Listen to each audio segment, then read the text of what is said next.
बच्चों next question है, on a frictionless surface a block of mass capital M moving at speed v collides elastically with another block of same mass capital M which is initially at rest. After collision, the first block moves at an angle theta to its initial direction and has a speed v by 3. Find the speed of second block after collision. बच्चों यहाँ पर कुछ special words है, इसको ध्यान रखना है। सबसे पहली बात तो इलास्टिकली, और दूसरा पास इसके पास कोई एंगल है। तो यहाँ पे बच्चों दो चीजें समझ में आती है, एक तो ऑब्लिक कोलिजन है बिकॉज ऑफ एंगल, दूसरा ऑब्लिक कोलिजन के अंदर ही परफेक्टली इलास्टिक है। और बच्चों परफेक्टली इलास्टिक होता है, ऑब्लिक कोलिजन होता है, तो kinetic energy before collision and kinetic energy after collision same रहती है। बिल्कुल। तो बच्चों क्यों ना जब अपने से स्पीड ही पूछी है तो अपन काइनेटिक एनर्जी की हेल्प लेते हैं। बिल्कुल। तो kinetic energy just before collision should be equal to kinetic energy just after collision. अब बच्चों अपने को अगर डायग्राम की बात करी जाए तो इसका बेसिक सा डायग्राम अपन क्या बना सकते हैं, एक बॉडी है मास m की, v से जा रही है, दूसरी बॉडी जो स्टेशनरी उसे टकराएगी, टकराने के बाद कोलिजन के बाद एक बॉडी तो मूव कर जाएगी v by 3 से जो एंगल थीटा पे होगी, और दूसरी बॉडी के बारे में कुछ नहीं बता रखा तो मैं मान लेता हूं कुछ v डैश पे जा रही होगी और किसी अनदर एंगल पे जा रही होगी। पर बच्चों अपन एंगल्स के बारे में क्यों परेशान हो जब अपने को काम काइनेटिक एनर्जी से चल सकता है। और काइनेटिक एनर्जी कैसी क्वांटिटी बच्चों, स्केलर क्वांटिटी। स्केलर क्वांटिटी तो लिखता हूं हाफ m v स्क्वायर, इसकी 0, इसकी भी हाफ m v by 3 का स्क्वायर और इसकी हाफ m v डैश का स्क्वायर। तो बच्चों उसी को मैं नेक्स्ट पेज पे लिख रहा हूं, तो ध्यान दीजिएगा, half m v square plus 0 equals to half m v by 3 का square plus half m v dash का स्क्वायर। बिल्कुल सर। तो यहाँ पर अपन हाफ m कैंसिल कर देते हैं। बच्चों ये v square by 9 plus v dash का स्क्वायर। बच्चों इसको उधर भेजेंगे तो v स्क्वायर कॉमन आ जाएगा, 1 minus 1 by 9 that is 8 by 9, तो हो जाएगा v स्क्वायर इंटू 8 बाय 9 और v डैश का होल स्क्वायर। बिल्कुल सर। बच्चों both the side take under root, तो हो जाएगा 8 बाय 9 का under root into v equals to v dash. और बच्चों इसको आप ऐसे लिख सकते हो 2√2 अपॉन 3v, और यही इसका रिक्वायर्ड आंसर है। बिल्कुल। तो सर हमने यहाँ पर ये भी सीखा कि काइनेटिक एनर्जी कंजर्वेशन कैसे अप्लाई करते हैं। बिल्कुल sir. Students, our next question. बच्चों ये क्वेश्चन इंपॉर्टेंट भी है और इस क्वेश्चन में वो सारे टर्म्स हम लोग डिस्कस करेंगे जो हम लोगों ने अभी तक सीखे हैं। A ball of mass small m hits a floor with a speed v making an angle theta equal to 45 with the normal to the flow. If the coefficient of restitution is e equal to 1 by root 2, then find the speed of the reflected ball as well as the angle of reflection. तो बच्चों सबसे पहले इसके diagram को imagine कर लेते हैं। मानकर चलिए कि ये कोई फ्लोर है और बच्चों हम लोग यहाँ पर फ्लोर को कंसीडर कर रहे हैं एट रेस्ट। जैसा हम लोग पहले भी बात कर चुके हैं क्वेश्चंस में कि जो फ्लोर है उसको हम लोग रेस्ट पर कंसीडर कर रहे हैं, मतलब उसकी इनिशियल और फाइनल स्पीड 0 है। बिल्कुल सर। और बच्चों यहाँ पर हम लोग e जो कोफिशिएंट ऑफ रेस्टिट्यूशन है वो 1 बाय रूट 2 ले रहे हैं। फिलहाल हम लोग 1 बाय रूट 2 को कैलकुलेशन में प्लेस करेंगे, अभी मैंने सिर्फ e लिख दिया। बच्चों क्वेश्चन में दिया गया है कि ये जो है वो नॉर्मल है किसका, फ्लोर का, और क्वेश्चन में बोला गया जो बॉल है वो किसी पर्टिकुलर एंगल 45 पर आकर इससे टकराती है ऐसे। ठीक है। मान लेते हैं बच्चों ये कितना है, थीटा, और रिफ्लेक्ट हो जाती है और रिफ्लेक्शन किसी एंगल पर हो जाता है। वो एंगल हमें पता करना है जिसको मैंने नाम दे दिया as phi. Sir sorry to interrupt. Yes sir. पर कभी कभार बच्चा जल्दी में क्या करता है, जैसे ऑप्टिक्स में सीखता है कि angle of incidence equals to angle of reflection, तो थीटा वो और फाई को बराबर कर देता है। देखो तो थीटा और फाई बच्चों बराबर होंगे या नहीं ये हमने को ई से डिसाइड करना है। जैसे कि आप देख रहे हैं कि ई यहाँ पर है 1 बाय रूट 2 यानी कि इन इलास्टिक कॉलिजन है, और इन इलास्टिक कॉलिजन है तो डेफिनेटली एनर्जी में कहीं ना कहीं लॉस हुआ होगा। इनिशियल और फाइनल स्पीड सेम नहीं होगी, तो इस बारे में हम लोग यहाँ पर डिस्कस ना करें, या ऐसा बोल सकते हैं कि इनिशियल और फाइनल एंगल सेम नहीं होंगे। Angle of incidence is not equal to angle of reflection. तो इस तरह का डिस्कशन यहाँ पर हम लोगों ने जो किया वो आपको हमेशा ध्यान रखना है कि कभी भी थीटा और फाई को एकदम से पहले से इक्वल नहीं ले लेना है, अलग अलग रखना है। इक्वल होगा तो लास्ट में प्रूफ हो ही जाएगा अगर ई की वैल्यू हमको अलग अलग दे रखी हो तो। बिल्कुल सर। तो नोटिस कीजिए बच्चों थीटा और फाई। अब क्वेश्चन में बोला गया है कि v स्पीड से बॉल आ रही है। मान लीजिए बॉल मास m है और स्पीड कितनी है v। तो बच्चों जब ये टकरा के जाएगी तो मान लेते हैं स्पीड कितनी होगी v डैश। बिल्कुल ठीक है। बच्चों ऑब्जर्व कीजिए जब ये बॉल यहां पर टकराएगी इस लोकेशन पे, तो नोटिस कीजिए यहां कहीं ये टकराएगी। और ये जो डिस्कशन दिया है ना कि v से आ रही है टकराने के जस्ट पहले और ये टकराने के जस्ट बाद का है, सिर्फ समझाने के लिए डायग्राम थोड़ा सा बड़ा बनाया गया है। बच्चों जब ये यहां पर आके टकराई होगी तो आप नोटिस कीजिए कि कांटेक्ट की वजह से सरफेस ने और बॉल ने आपस में एक दूसरे पे जो फोर्स लगाया होगा वो नॉर्मल रिएक्शन लगाया होगा इस लाइन के अलोंग, यानी कि ये है आप लाइन ऑफ इंपैक्ट। और आपको पता है कि जिस डायरेक्शन में फोर्स होता है उसी डायरेक्शन वाली वेलोसिटी या उसका कंपोनेंट चेंज होता है। Exactly, sir. तो सबसे पहले बच्चों अगर हम लोग कंपोनेंट्स कर ले, यहां पे कंपोनेंट कर लेते हैं सो दैट रिप्रेजेंटेशन सही रहेगा, समझ में जल्दी से आएगा। बच्चों अगर हम लोग इसके मोमेंटम का, इसकी स्पीड का अगर यहां पर कैलकुलेशन करें तो ये थीटा है तो ये भी कितना होगा थीटा। बच्चों अगर कंपोनेंट करें तो ये हो जाएगा v cos थीटा और ये क्या हो जाएगा v sin थीटा। बिल्कुल बच्चों इसी तरह से अगर हम लोग यहां पर v डैश के कंपोनेंट करें तो नोटिस कीजिएगा कंपोनेंट करने के बाद ये फाई है तो करस्पॉन्डिंगली ये भी एंगल क्या हो जाएगा फाई, तो ये हो जाएगा v डैश cos फाई और ये हो जाएगा v डैश sin फाई। बिल्कुल सर। अब बच्चों नोटिस कीजिए आप सभी को आंसर देना है यहां पे वो कौन सा कंपोनेंट है वेलोसिटी का जो चेंज नहीं होगा। तो आपका सीधा सा जवाब होना चाहिए कि सर बिल्कुल हॉरिजॉन्टल कंपोनेंट चेंज नहीं होगा क्योंकि टकराने पर जो फोर्स लगा है वो वाई डायरेक्शन में लगा है और सरफेस यहां पर बच्चों हम लोग जो कंसीडर कर रहे हैं वो कैसी है स्मूथ, यहां पर कहीं भी फ्रिक्शन प्रेजेंट नहीं है जिसकी वजह से कोई टेंजेंशियल फोर्स भी उस पर प्रेजेंट नहीं है। तो हम लोग यहां पर लिख सकते हैं कि एक्स डायरेक्शन की जो स्पीड होगी वो हमेशा सेम होगी, उसमें कोई भी चेंजेस नहीं आएंगे। तो v sin थीटा की वैल्यू किसके बराबर होगी exactly v dash sin phi के। बच्चों ये मान लेते हैं अपन इक्वेशन नंबर फर्स्ट। अब बच्चों हम लोग बात कर रहे हैं कि यहां पर वर्टिकल डायरेक्शन में जो स्पीड्स चेंज हुई है, आंसर दीजिए कोफिशिएंट ऑफ रेस्टिट्यूशन क्या है e। सरफेस किस पे है रेस्ट पे, तो याद कीजिए एक कोलिजन के बाद जो स्पीड होती है along the line of impact वाली वो क्या हो जाती है v dash is equal to ev। v dash is equal to ev, तो मतलब ये जो v डैश cos फाई होगा वो इनिशियल कोलाइडिंग स्पीड का कितना हो जाएगा e टाइम्स। तो बच्चों हम लोग y डायरेक्शन के लिए क्या लिख सकते हैं फ्रॉम द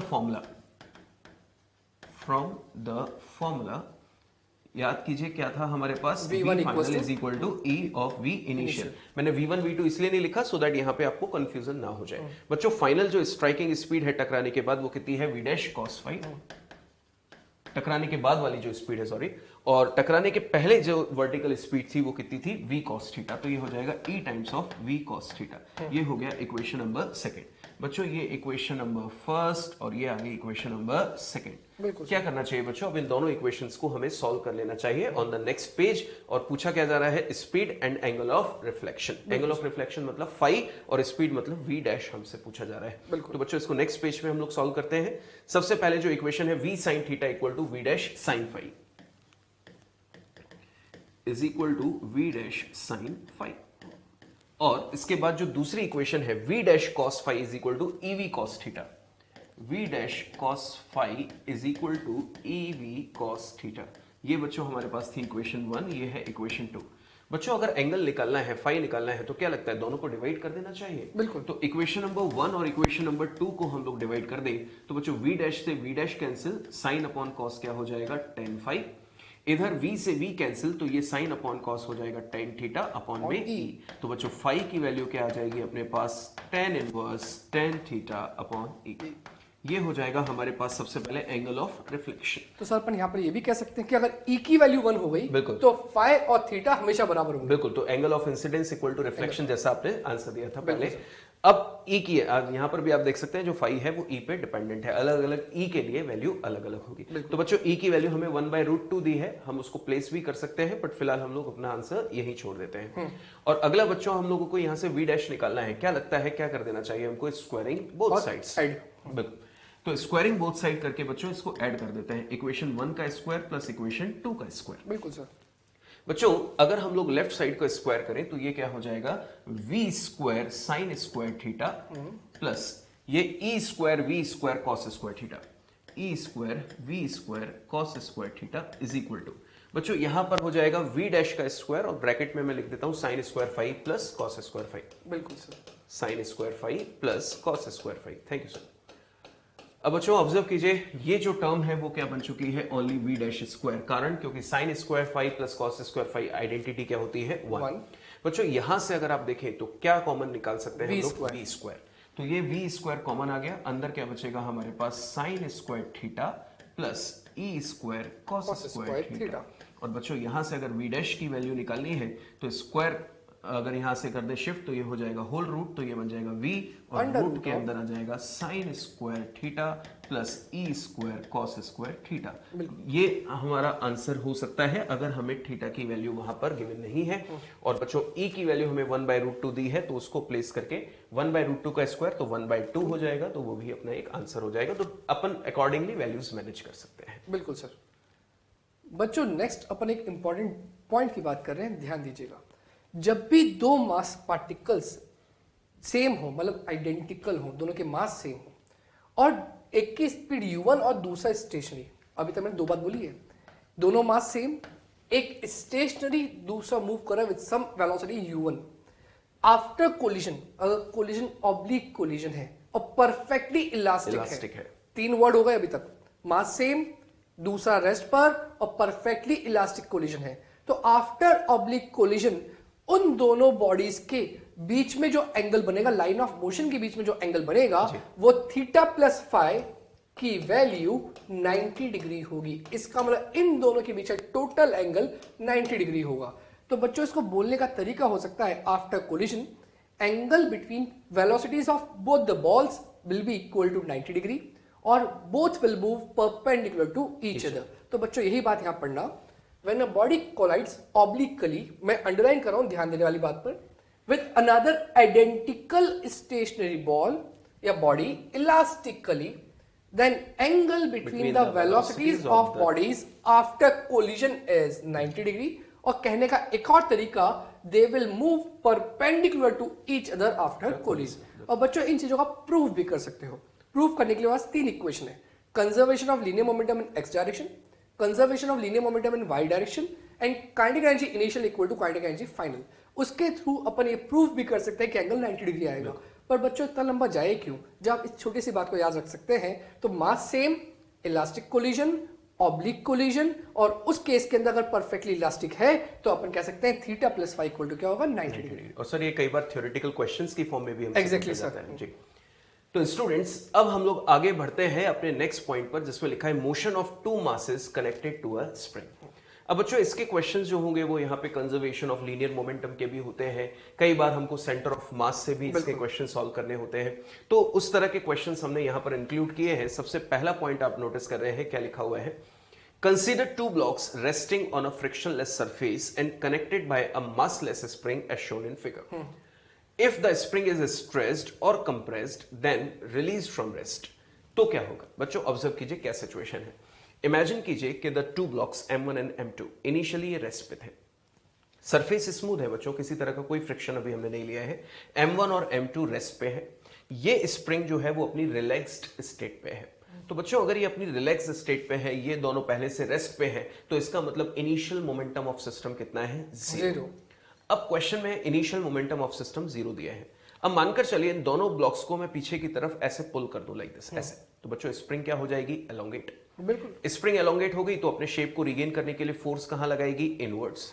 बच्चों वो फोर्स जो होगा वो सिस्टम के अंदर का फोर्स होगा, क्योंकि हमारा सिस्टम क्या है, स्प्रिंग्स प्लस ब्लॉक। एग्जैक्टली। तो जो स्प्रिंग है वो जो फोर्स लगाएगी इनवर्ड, वो कहां लगेंगे, सिस्टम के अंदर, और सिस्टम के अंदर है तो वो क्या कहलाएंगे, इंटरनल फोर्स। और आपको पता है कि इंटरनल फोर्स सिस्टम के मोमेंटम को चेंज नहीं कर सकते।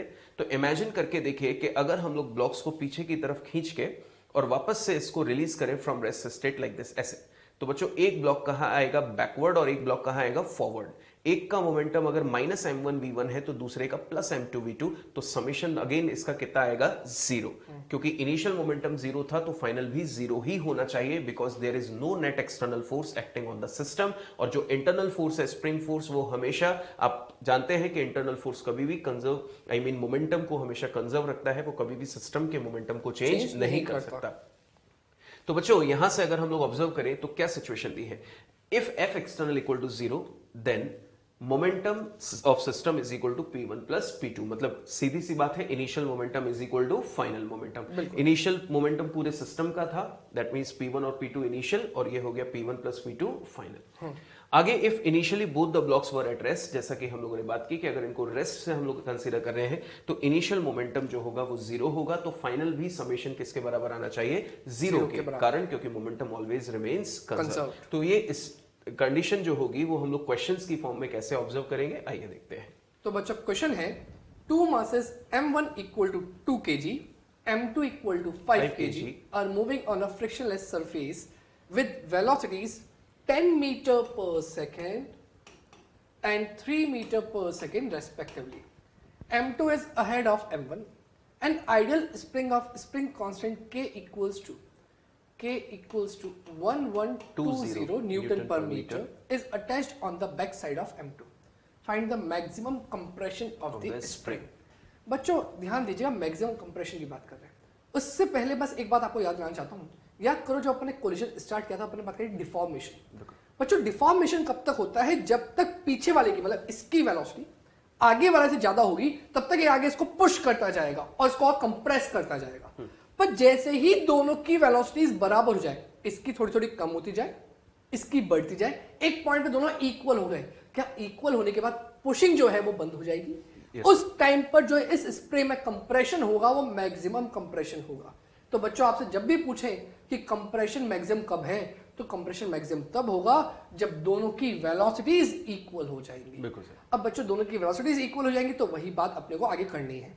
तो ध्यान देखना, इसका मास कितना दे रखा है अपने को? 2 kg, और इसका मास अपने पास है 5 kg। अब बच्चों अगर मैक्सिमम कंप्रेशन तब हुआ जब वेलोसिटीज इक्वल हो गई है, तो क्या अपन यहां से एक ऐसी इक्वेशन लिखते हैं जिससे अपने को उस चीज का आंसर मिल जाए? बताओ, क्या यहाँ पर कंजर्वेशन ऑफ लीनियर मोमेंटम की मैं बात कर सकता हूँ? बिल्कुल सर। बच्चों ये स्प्रिंग आइडियल है, इसका नाम मासलेस है।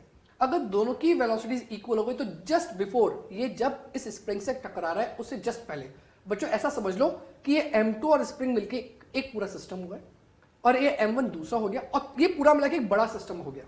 तो बच्चों अगर इस पूरे बड़े सिस्टम की बात करूं तो ये फर्स्ट पार्टिकल, ये पूरा सेकंड पार्टिकल, दोनों का कोलिजन करा देता है। तो क्या होगा, ध्यान देना, by conservation of linear momentum m1 into v1 या u1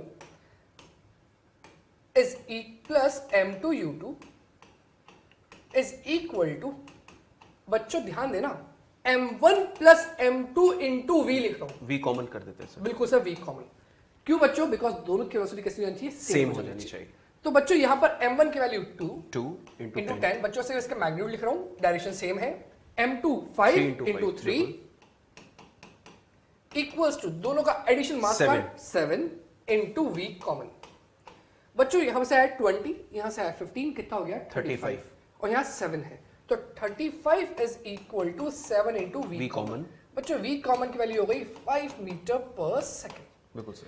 इसका मतलब मेरे को दोनों की इनिशियल वेलोसिटी मालूम थी, दोनों के टकराने के बाद उन दोनों की फाइनल वेलोसिटी मुझे मालूम हो गई। अब मुझे निकालना है कि इसका कंप्रेशन कितना हुआ, मैक्सिमम कंप्रेशन। तो बच्चों उसी के लिए अपन क्या कर सकते हैं, इनिशियल जो इन दोनों के पास एनर्जी थी, कौन सी? Kinetic energy. जैसे वो इसको टकराया, क्या वो एनर्जी धीरे धीरे स्प्रिंग की पोटेंशियल एनर्जी में भी आने लग गई? मतलब इन दोनों की एनर्जी में थोड़ा सा लॉस हुआ होगा, हो सकता है इसकी एनर्जी में लॉस, इसकी एनर्जी में गेन, पर ऐसा हुआ है कि दोनों की जो टोटल काइनेटिक एनर्जी थी इनिशियल, उसमें थोड़ा डिक्रीमेंट आया, और वही एनर्जी किसमें चल गई? स्प्रिंग की पोटेंशियल एनर्जी में। तो बच्चों यहां पे मैं लगा रहा हूं कंजर्वेशन ऑफ एनर्जी। तो ध्यान देना, कंजर्वेशन ऑफ मैकेनिकल एनर्जी में क्या लिख सकता हूं, ध्यान देना। नेक्स्ट पेज पर उसको लिखते हैं, initial kinetic energy of both the block get equal to final kinetic energy of both block plus potential energy of spring. Exactly sir, plus potential energy of spring. तो बच्चों ये अपने को इक्वेशन के अकॉर्डिंग वर्क करना है। तो क्या लिख सकता हूं मैं यहाँ पर, हाफ, बच्चों पहले वाले का जो मास था, क्या अपने यहाँ पर 2 kg था, वेलोसिटी कितनी थी 10, इसका 5 और वेलोसिटी 3। तो ध्यान देना, 2 into 10 का square, half mv square, half again mass 5 into 3 का स्क्वायर। बच्चों टकराने के बाद जब वो मैक्सिमम कंप्रेशन हो गया है, उस टाइम दोनों की जो कॉमन वेलोसिटी आई थी 5। तो I can say half sum of both the mass 7 into 5 का स्क्वायर। पर अब स्प्रिंग कुछ ना कुछ कंप्रेस हो चुकी है, तो हाफ के एक्स स्क्वायर, एंड के इज 1120। तो लिख सकता हूं मैं के की वैल्यू 1120 न्यूटन पर मीटर इंटू एक्स का स्क्वायर। एक्स निकालना है हमको, एक्स अपने को निकालना है जो मैक्सिमम कंप्रेशन है। बिल्कुल सर। बच्चों यहां से 2 से 2 कैंसिल, तो 100। बच्चों यहां से क्या आएगा, 45 का स्क्वायर, 9 9 5 45, 45/2। यहां पर क्या 7, 5 का स्क्वायर 25, 175/2। बिल्कुल सर, 175/2 प्लस क्या बच्चों यहां पर 1120/2। एक काम करता हूं, इसको डिवाइड बाय 2 ही रहने देते, कुछ आसान हो जाएगा उससे। सिमिलर टर्म्स है कुछ। Exactly sir. बच्चों क्यों ना इसको ऊपर और नीचे 2 से मल्टीप्लाई डिवाइड कर देते हैं, तो ये क्या हो जाएगा 200 डिवाइड बाय 2। क्या सारे 2 अब कैंसिल आउट हो गए? बिल्कुल सर। काम बहुत आसान हो गया। ये कितना हो गया 245। इसको 175 से अपन कैंसिल आउट कर देते हैं, तो क्या बचेगा 70 इक्वल्स टू 1120 एक्स स्क्वायर। तो बच्चों 70 upon 1120 equals to x square. बच्चों सॉल्व करते हैं इसको, तो x की वैल्यू आएगी अंडर रूट ऑफ 7 अपॉन 112। बच्चों ये जो टर्म आएगी मीटर में आएगी, इसको सॉल्व करने से जो आंसर आएगा वो आएगा x इक्वल्स टू 0.25 मीटर, और यही आपका रिक्वायर्ड आंसर है। Students, our next question of discussion is a body of mass 1 kg moving with velocity 1 meter per second makes an elastic one-dimensional collision with an identical stationary body. बच्चों सबसे पहले observe कीजिए, मास कितना है 1 kg, ये identical है तो दूसरा भी 1 kg, इसकी वेलोसिटी 1 मीटर पर सेकेंड है, ये स्टेशनरी है और कॉलिजन कैसा है वन डायमेंशनल और साथ में इलास्टिक। तो बच्चों इलास्टिक कॉलिजन हो, परफेक्टली इलास्टिक कॉलिजन हो, इक्वल मासेस हो और हेड ऑन इलास्टिक कॉलिजन हम लोगों ने डिस्कस किया था, तो आपको पता है कि वेलोसिटीज आपस में इंटरचेंज हो जाती है। यानी कि पहले की वेलोसिटी अगर टकराने के पहले 1 थी और दूसरा रेस्ट पे था, तो टकराने के बाद पहला वाला रेस्ट पे आ जाएगा और दूसरे वाले को वेलोसिटी मिल जाएगी कितनी 1। They are in contact for a brief period, 1 second. Their force of interaction increases from 0 to f naught linearly and in 0.5 second, and after that decreases linearly to 0 in a further 0.5 second as shown in figure. Find the magnitude of force f naught in Newton. बच्चों सबसे पहली चीज आपको पता है कि ये force और टाइम का ग्राफ है, और फोर्स और टाइम के ग्राफ से हमको क्या मिलता है, चेंज इन मोमेंटम, उसके एरिया से एग्जैक्टली। तो फोर्स टाइम ग्राफ का एरिया अगर हम लोग निकालते हैं इनक्लोज्ड विद टाइम एक्सिस, तो हमको मिल जाएगा चेंज इन मोमेंटम, और वहां से हमको कैलकुलेट करना है बच्चों फोर्स की वैल्यू। तो सबसे पहले तो बच्चों अगर हम लोग ये बात करें कि ये एफ नॉट कौन है, फोर्स ऑफ इंटरेक्शन। बच्चों आपको पता है कि अगर हम लोग सिस्टम की बात करें, मानकर चलिए ये 2 बॉडीज है ना, और इन दोनों बॉडीज को अपन एक सिस्टम मान लिया, इन दोनों में जो इंटरेक्शन फोर्स लग रहा है वो कितना लग रहा है, एफ नॉट, जैसा कि क्वेश्चन में बोला है। अगर मैं सिस्टम की बात करूंगा तो सिस्टम में इन फोर्सेस का जो रिजल्ट आएगा वो क्या आएगा, 0, क्योंकि जितना फोर्स आगे है उतना ही फोर्स, मान लीजिए ये फोर्स आगे है और उतना ही फोर्स पीछे है, तो इनका रिजल्टेंट जो आएगा वो कितना आएगा, 0। पर मुझे तो यहां फोर्स निकालना है, तो अगर मैं अपने क्वेश्चन को सिस्टम लेकर चलता हूं, तो सिस्टम अगर मैं लेकर चलूंगा तो एफ नॉट नहीं निकाल पाऊंगा, क्योंकि सिस्टम में रिजल्टेंट फोर्स कितना है, 0, इंटरनल फोर्स का सम कितना है, 0। और अगर मुझे फोर्स की वैल्यू पूछी है तो फोर्स तो मैं तब कंसीडर कर सकता हूं जब मैं इंडिविजुअल एक बॉडी को ऑब्जर्व करूं, क्योंकि अगर एक बॉडी को ऑब्जर्व करना है तभी हम लोग इस फोर्स का मैग्नीट्यूड निकाल पाएंगे। तो बच्चों अगर मैं एक बॉडी का कैलकुलेशन करूं फॉर 1 बॉडी, मैं दोबारा से बोल रहा हूं बच्चों, मैं सिस्टम क्यों नहीं ले रहा हूं, क्योंकि सिस्टम ले लूंगा तो नेट इंटरनल फोर्स कितना हो जाएगा, 0, और अगर मैं बॉडी लूंगा तो बॉडी पर एक्शन रिएक्शन का सम कभी भी 0 नहीं होता। तो उस सिचुएशन में मैं यहां पर एक बॉडी कंसीडर कर रहा हूं, और एक बॉडी के मोमेंटम में चेंज आया है। बच्चों नोटिस कीजिए, जो बॉडी पहले रेस्ट पे थी उसका इनिशियल मोमेंटम था 0, और फाइनली उसका मोमेंटम कितना हो गया है, पहली वाली ने इंटरचेंज कर लिया है ना, वेलोसिटीज इंटरचेंज हो गई, तो मास इसका 1 है और वेलोसिटी इंटरचेंज होके कितनी हो जाएगी, 1। तो बच्चों यहां से मैं निकाल दूं एरिया अंडर द कर्व, बिल्कुल, is equal to change in momentum of 1 body. बच्चों एरिया अगर हम लोग निकाले तो क्या ये हमको ट्राइंगल दिखाई दे रहा है, और ट्राइंगल का area half into base into height, base कितना है 1 और हाइट है एफ नॉट, जिसमें हमें कैलकुलेट करना है, ये हो गया P final minus P initial. बच्चों ये हो गया एफ नॉट बाई 2, जो बॉडी पहले रेस्ट पे थी उसका इनिशियल मोमेंटम कितना था, 0, और फाइनली उसका मोमेंटम हो गया है पहली वाली से इंटरचेंज, तो 1 kg और 1 मीटर पर सेकंड, तो ये हो गया 1, और एफ नॉट की वैल्यू हमारे पास आ गई 2 न्यूटन, और यही इस क्वेश्चन का सही आंसर भी है। बिल्कुल सर। बच्चों बढ़ते हैं नेक्स्ट क्वेश्चन की तरफ। In a gravity free room a man of mass m1 is standing at a height h above the floor. He throws a ball of mass m2 vertically downward with a speed u. Find the distance of the man from the floor when the ball reaches the ground. बच्चों सबसे अच्छी बात क्या है, यहाँ पर ball को जब नीचे फेंका गया तब उस पर्टिकुलर रूम में ग्रेविटी नहीं थी, तो जब इंसान ने कोई एक्शन करा तो इंसान को कोई रिएक्शन भी मिलेगा। तो यहाँ पर भी वही बात हो रही है कि अगर यहाँ पर ये कोई पर्टिकुलर हाइट है और यहाँ पर हाइट मान लेते हैं h, यहाँ से उस इंसान ने, कि जो इंसान है उसने कोई बॉल को नीचे फेंका, बच्चों बॉल का जो मास है वो कितना है m2 और इंसान का मास है m1 और वर्टिकल और downward with the speed of u। तो बच्चों वो u स्पीड से नीचे आ रही है। ये बताओ इस बार नीचे आते वक्त उसकी स्पीड इंक्रीज होगी या नहीं होगी? कांस्टेंट रहेगी सर, क्योंकि ग्रेविटी नहीं है, ग्रेविटी नहीं है, जिससे फेंका वही रहेगी। इसका मतलब ये u से कहाँ आएगा? नीचे रहेगी। बच्चों जैसे ही इसने u से इसको नीचे फेंका तो एक्चुअली में बॉल और मैन मिलकर सिस्टम बन गए, पर है वो कैसे थे? दो अलग अलग पार्टिकल्स। जैसे ही बॉल को उसने नीचे फेंका हाथों उसको रिएक्शन कहाँ मिलेगा? ऊपर। इसका मतलब यहाँ पर इनिशियली दोनों का y डायरेक्शन में मोमेंटम जीरो था, तो वो बाद में भी y डायरेक्शन में जीरो होना चाहिए। उसके लिए अगर बॉल नीचे जा रही है तो इंसान को ऊपर जाना पड़ेगा, तब जाके तो बच्चों जो नेट फाइनल मोमेंटम होगा y डायरेक्शन में वो भी कैसा होगा? जीरो।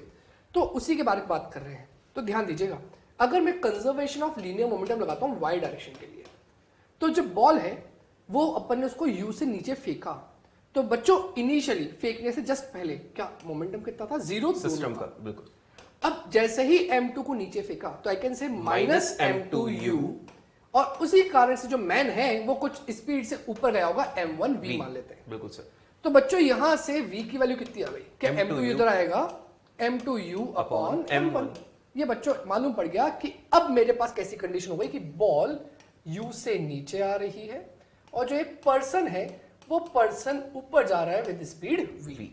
अब बच्चों जब तक ये ग्राउंड के नहीं टकरा जाती तो अपने पूछा गया है कि जब ये ग्राउंड के टकराएगी जितने टाइम में, उतने टाइम में मैन ने कितना डिस्टेंस कवर कर लिया। टाइम निकालना जरूरी है। बिल्कुल टाइम निकालना बहुत जरूरी है, मतलब जितना टाइम इसको लगा उतना ही टाइम मैन के लिए भी है। तो बच्चों निकालते हैं सेकंड कंडीशन टाइम। तो टाइम बराबर होता है डिस्टेंस अपॉन स्पीड, क्योंकि एक्सेलरेशन h है, एक्सेलरेशन जीरो है सर। बिल्कुल। तो h upon speed is u। तो बच्चों इतना टाइम लगेगा बॉल को ऊपर से नीचे आने में। बच्चों इतने ही टाइम में मैन ने कितना डिस्टेंस कवर कर लिया? तो third step, distance covered by man is equal to speed of man, that is v into t। बच्चों v इनटू t, v की वैल्यू कितनी आई? m2u अपॉन m1, और बच्चों t की वैल्यू पुट कर देते हैं h by u। क्या बच्चों यहां से u से u कैंसिल आउट हो गया? m2h upon m1। एग्जैक्टली। तो ये आ गया m2h अपॉन m1। ये बिल्डिंग के टॉप से निकला है सर। बिल्कुल, ये बिल्डिंग के टॉप से है और आपसे जो डिस्टेंस पूछा है कहां से है? फ्लोर से। तो बच्चों यहां से जो मैन है वो यहां कहीं पहुंच गया, संभाल लेते हैं। और ये जो पूरा डिस्टेंस है कितना है? m2h अपॉन m1, और ये पहले से ही h ऊपर था। तो यहां फाइनल आंसर लिख देते हैं from floor it is equal to h plus m2h upon m1, m2h upon m1, और सर h भी कॉमन लेते हैं। बिल्कुल। तो ये हो जाएगा h 1 plus m2 upon m1, the total distance from floor. Exactly sir. Students, अपना जो नेक्स्ट क्वेश्चन है उसमें लिखा हुआ है the two blocks A and B are joined together with a compressed spring. When the system is released, the two blocks appear to be moving with unequal speeds in opposite direction, as shown in figure. Find the speed of center of mass. बच्चों मैं सोचता हूं कि इस question को हम लोग बिना पेन चलाए सॉल्व करें, क्योंकि क्वेश्चन में अब जो भी दिया हुआ है वो सारी चीजें हम लोग डिटेल में पढ़ चुके हैं। इमेजिन कीजिए बच्चों, ये पूरा सिस्टम पहले कंप्रेस्ड था और पूरा सिस्टम कंप्रेस्ड था, स्प्रिंग रेस्ट पे थी, ब्लॉक्स रेस्ट पे थे, और दोनों अगर रेस्ट पे है तो इनिशियल अगर बात करें तो सेंटर ऑफ मास भी किस पे होगा? रेस्ट पे। बिल्कुल सर। अब जैसे ही हम लोग इसको रिलीज करेंगे तो जो फोर्स होगा वो कौन लगाएगी? स्प्रिंग। और स्प्रिंग फोर्स जो होगा वो सिस्टम के अंदर का फोर्स है, यानी कि इंटरनल फोर्स, जैसा हम पहले बात कर चुके हैं। और बच्चों अगर ये इंटरनल फोर्स है तो इंटरनल फोर्स सिस्टम के सेंटर ऑफ मास को कभी एक्सेलरेट नहीं कर सकते। अगर centre of mass initially rest पे है तो फाइनली भी वो रेस्ट पे ही रहा होगा। तो इस क्वेश्चन का आंसर होना चाहिए कि फाइनल भी उसकी स्पीड क्या होगी? जीरो, बिकॉज इनिशियल भी कितनी थी?